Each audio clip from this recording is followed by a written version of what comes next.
Let's take a closer look at families, because families are where many traditions begin.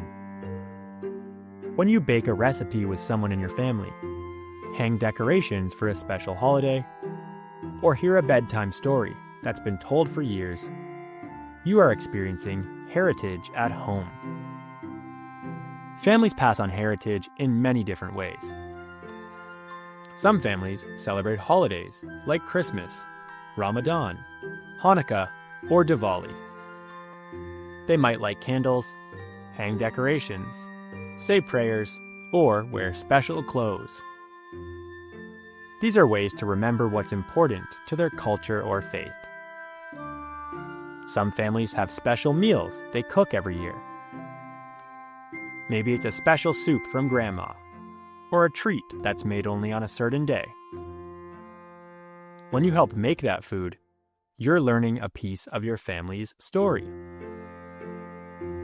Families might also pass on heritage through songs, games, or routines. Maybe your family always sings a special song when it's someone's birthday.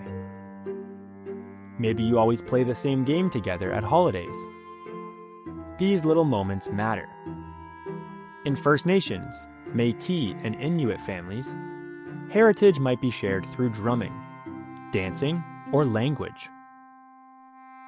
A grandparent may teach a child how to say words in their traditional language. Some families pass on the meaning of ceremonies, like a naming ceremony or a coming-of-age tradition.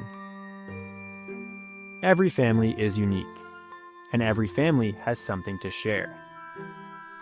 So when you think about your family's celebrations and stories, remember, you're keeping something special alive.